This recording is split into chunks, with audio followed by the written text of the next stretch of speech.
Hey, what's going on, guys? Before we had Gundam Iron-Blooded Orphans, of course, we had the original Mecha Iron series was Linebarrels of Iron, and so today we're going to be taking a look at the Moderoid Linebarrel Overdrive kit here. I'll be honest, it's not an anime series that I've ever seen. I don't really know anything about it, but I do know it's got some cool mecha designs, and so that's why I wanted to check out this kit and share my thoughts with you guys on it today in today's video. Let's go ahead and get right into it. So starting off, just taking a look at the box, and then we'll get into the contents. We got some really cool artwork here on the front of the Linebarrel Overdrive there with the moon in the background, everything glowing and sparkling. It looks really cool. And as we can see going on to the side of the box here, it's a pretty thick box, and we got some cool artwork there on this side, the bottom, and this side is going to be pretty much the same. But if we go around here onto the back, here's where we got some nice photos of what the built and painted kit is going to look like there, front and back. Not sure how those gold parts are going to be, if those are going to come in like a molded gold straight out of the box. We shall see here momentarily, and a really cool looking beam effect part there as well. Some other detail images showing some of the features and weapons that we have included. And with that, let's go ahead and pop the box here. I gotta pull out the drawer full of runners there. And first of all, it looks like that gold is a molded gold, but quite an ugly looking molded gold, I gotta say, is my first impression. Let's see. I'll hold off judgment too much until we get a closer look at what the kit is going to look like when it's all built up. We've got two bits of paper here. Normally we just have the instructions, but it looks like for some reason there's this separate page here with the parts list, and this is going to be for the Linebarrel Overdrive. Here's a parts list here as well. We got some instructions on the inside of here, but over here we've got the instruction manual, which is going to be all in color, so I'm not really sure what the deal is with this bit. I guess in the main manual here, in this one, there's no parts list, but I don't really know why the construction continues here. This is just basically an extension. It starts off from step 78, so I'm guessing in here this is going to be steps 1 through 77. So we do have a little bit kind of intro, just kind of about how to build the model, and then starts off with the construction. Everything's going to be in full color, which is really nice, but yeah, this is all the construction going from, like I said, step 1 all the way through step 77, which is all the extent of the entirety of the body, and then basically the later steps is just going to be like some of the gimmick there, it looks like, I guess. So interesting. Okay, we do also have stickers, lots of them, and water slide decals. Let's take a closer look at these here real quick. Starting off with this big old sticker sheet. It's quite interesting to see a sticker sheet included with a Moderoid kit like this, and also interesting that the stickers, it's like that kind of rubber, like soft plastic, I don't want to say rubber, but it's like a soft plasticky kind of sticker. It's not like a typical like foil paper kind of sticker that we normally see like from Bandai, so it's an interesting material here for these.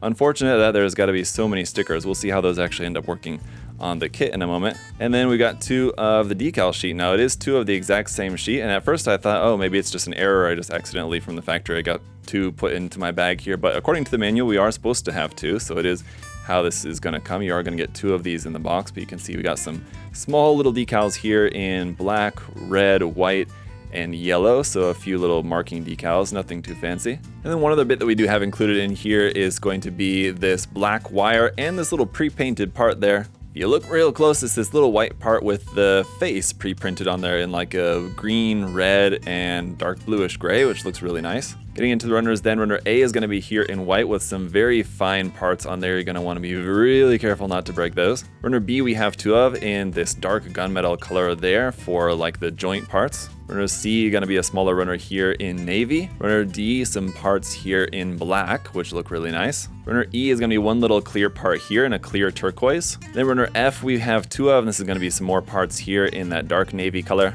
Runner G we have 2 of as well, some more white armor pieces here, some of those larger bits that you can see. Runner H we have 2 of as well, and this is interesting. It's in red, but you can see we have the sword blade parts there pre-painted in silver, which looks really nice. Runner I is some more parts here in red for like the sword blade sheaths there and a couple other bits. Runner J, some more parts here in black, looks like mostly for the hands. Runner K, some more white armor pieces here. Next up, runners L and M. Runner L is in that dark gunmetal color. Runner M we have 2 of for a few more pieces there in dark navy. Runner N is some more large pieces here in white. Runner O here in clear green is that huge clear green effect part, which is pretty wild looking. And then runner P we have 2 of for some more pieces here in black. Runners Q and T are going to be the last of our runners here in white with some nice detail on these white parts. But to finish off the runners here, we've got runners R and S, which are going to be our molded gold runners. And so the S runner here we have 2 of. And just to give you guys a nice close look at that, it is molded in a kind of metallic gold, but it's barely different from just like a kind of metallic yellow kind of color. It's very interesting. I'm not sure how it's going to look on the kit. Just the runners themselves, the parts, aren't exactly what I would have hoped for, but maybe they'll look better once the kit is actually put together. Let's go ahead and do that and find out. All right, here is the kit all built up. Really super cool design. That's one of the great things about the Moderoid line in general, is that we get a lot of these mecha designs and model kits out that are just probably not gonna end up getting made by other companies. So it's really great to see some a little bit more, slightly more obscure designs get model kits, and usually really nice. This one is definitely a pretty cool, really kind of a simple build there, but some really nice detail on it, some nice color separation. There are quite a lot of stickers there, as you saw, and we'll talk a little bit more about that. That's kind of the only thing that I would kind of count as definitely one of the negatives of this kit, is that sticker sheet. It's not entirely bad news on that front, but even without the stickers, it's a cool kit. And again, if you're a fan of this design, if you're a fan of this series, there just aren't really too many model kits around, unfortunately, so you don't really have too many options. So it's nice that at least we have this one here from Good Smile Company. Let's go ahead and check it out in a little bit more detail here, starting off with the accessories. But we'll actually start off with an accessory which is notably missing from this kit, and that is a stand. It doesn't include a stand. A little bit disappointing. Would have been nice if it would have included one, but it does have a just kind of standard 3mm hard point right there up underneath the waist, so you can put this on any kind of Bandai or Kotobukiya stand. Actually, it looks like it might be a little bit larger. Let me see. Nope, yep, this standard 3mm base there is going to work. This is just one from Bandai, so any base that you have will work with this. That said, this back skirt part here obviously acts as a very suitable third leg, as it doesn't really have feet to stand on, but you can just basically stand it up as a sort of tripod. It works fine, but I would recommend getting some sort of base for the kit. Now, as for our weapons, we've got the swords, which are just mounted here on the shields, on the arms, and the shield, those are symmetrical, but as you can see, the sword either plugs onto the left or the right side, depending on which arm it's on, and really cool how that plugs on there too. I really like that. When you pull out the handle, it's just a dummy handle here, but we've got our pre-painted sword handle part here, which is a red part with silver paint on that, and so that looks really nice. We've got 2 of those obviously for the 2 sides. For our other weaponry, we've also got this rifle here. It's a pretty cool design. I really like that. And then the cord or wire that we have included actually plugs into the back of there, and then when this is held in the hand, the other end of the wire plugs right here onto this part there on the back skirt like that. So it's going to be connected there, and as you can see, the wire is not like one that you can bend and shape into any like certain shape, so it's just going to be kind of like sticking out like that, which works fine if it's meant to be like in space. And with 0G, the cords or this anyway, cable is just going to be like kind of flying out like that. But if you wanted to depict this as if it was like in gravity or something, swapping out this wire here for one that you can actually kind of bend and shape into a shape that looks like it's actually like adhering to gravity a little bit more would be something I would recommend for you guys. I also have some options for the hands as well. What I've got on here right now is just the closed fists, which just kind of looks like a ball of spikes sort of. It's kind of hard to make out the shape necessarily, but it's a closed fist there. We've also got a set of open hands for both the right and the left side, and they're sort of like half open. I think these are also meant to just be sort of like rifle support hands that you can use there to support the weaponry. And then for holding the weaponry, we've got 2 weapon holding hands here that you can use for either the swords or the rifle. And as you can see, the difference is just going to be in that one is just a straight wrist connection, the other one's more of a bent wrist connection, that one being probably more suitable for the swords. And then for the overdrive function, we have parts that we're going to swap. So for the shoulders, you're going to swap out these shoulders for these ones, entirely different parts here. As you can see, these are opened up and you have a lot more of that gold showing through there. It's very cool. And then similarly for the shields here on the sides of the arm, you're going to swap those out with these ones, which again just have a lot more of that yellow gold showing through there for the expanded opened up shield parts. For the rifle as well, we're gonna have to like kind of take this apart, and basically that yellow part on the inside you swap out for this yellow part here, which again is just kind of like a larger form of that, and this is where that big effect part is plugged into. Pretty cool looking. It's going to be interesting to see how this works and also how heavy this makes that weapon. I think this is where that rifle support hand's going to come in handy, maybe for supporting that. And then lastly, that back skirt part. This is the kind of opened up version of that. So this is the closed up version. You're just going to pull this off and just swap it out, so it's super easy to do. So actually the swapping between the parts is super simple. Everything, it's really not that complicated for the shields. Those just pop off the arm. The shoulder armor also just lifts off there. It's just connected onto a peg onto the top of the arm there. So really easy to do, to switch between the modes. And that's it for all of the accessories, but now I want to talk about those stickers. So I did place a couple of the stickers on here, and you'll notice them here on this crotch section, those red stickers right there. On the top of the shoulders, put on these red stickers right here, and just to show you the comparison. So here's for the transformed mode there, for the overdrive mode. I didn't put the stickers on, but you can just kind of see the difference. So it's definitely going to help to add some of the color that's meant to be there. And the interesting thing about the stickers is that the finish of the stickers, they're not like too shiny, too glossy. They have kind of a sort of satin finish, which matches the look of the plastic really quite nicely, I think. So they do blend in pretty well, as you can see from the couple of examples there. But one thing that I'll mention, you can kind of see it over here, is even though I just put these stickers on just a few days ago, this sticker is already starting to peel up. And I get the sense that if the sticker is not on a completely flat surface, as you can see here, it is a little bit wrinkled because this is like over a slightly rounded surface, that the stickers are going to be peeling up if they're not pressed down like really super flat. And then the other thing is that I noticed from just the handful of them that I put on is that they are really snugly fit. They're almost like by microns, like less than a millimeter, slightly too small for some of the areas where I was trying to put these onto. You also have stickers for like this area right here, and you can see on this version, I put some of those dark blue stickers on the black part, or I didn't on this one, so you can just kind of just see the difference there between the two. So it does add some color separation there. But again, yeah, it's like minimal, I think, the difference that it's going to make for this particular part. Most of these stickers, if we go back to that sticker sheet, you can see there's still a lot that I didn't put on, because most of those actually go on these parts here for the expanded kind of back skirt, both on the inside and outside of those parts. And there's a lot of great detail on there, which you guys can see. And so, I mean, you can use the stickers to make it look more color accurate. If I was you, what I would do, if you're not planning on painting the kit, at least just paneline it.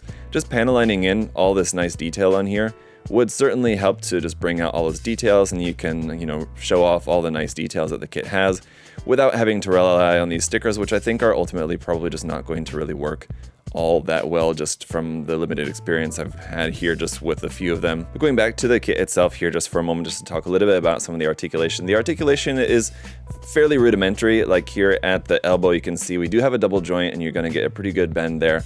A lot of the articulation is also just going to be limited by the design, so it's a quite unique design. And you have like these big lower legs and basically no feet. And so you do have a knee bend here, which is also a double joint there at the knee, which gives you a nice full bend. It looks good. Like here in the torso section, for example, it's connected via a ball joint. So you do have some nice movement there just at the waist. But the downside to the construction is there are a fair amount of seam lines as well. So on the bicep part, seam lines there. On the forearm, seam lines there. On the thigh armor, if you kind of can see this here, there's a seam line between the front and back half of the thigh armor there. And then around here on the back, like kind of where that back skirt part connects onto, there's a seam line right there as well. So not a ton, but a fair number, a noticeable number, I guess, here on the shoulder armor as well, on the underside of the shoulder armor between the two halves of the blue parts there. Seam line right there, but the white piece that fits over the top is one solid piece, fortunately. Anyway, as you can see here, as we're getting into taking a look at some poses with the kit, while there are a few points that I would count as negatives, the amount of stickers they have to use and just kind of the overall quality of the stickers, not that great on that front. There's a number of seam lines on there. That's also, I wish that the kit was engineered in a way that there was less seam lines to have to worry about if you are planning on painting the kit or something. So there's points where I think that the kit could have been improved. I think it would have been nice if it would have also have included some sort of base there to put this up on a base, especially considering that the design basically has no feet. And so while you can make it stand as a sort of tripod, it definitely looks much better on a base. So it really would have been nice if one would have been included. All that aside, as you can see here, the articulation of it is, while it is, again, like fairly basic, it's definitely good enough to be able to do some really cool poses with this. The design overall, I think the proportions, the details of it, it looks great. It's a really great looking kit, even just straight out of the box here without doing any painting on it and only with just a couple of the stickers on there. And then again, just going back to the fact that I mentioned at the start of the review is that if you're a fan of this series, if you're a fan of Linebarrels of Iron, and you're a fan of this design, there's just not really any other option at the moment. So hopefully, I mean, it's something it would be nice to see if, you know, whether it be a part of the Moderoid line or if it's something that maybe Bandai will make as some HG kits, as like sort of like their Super Robot Wars HG kits they're making now.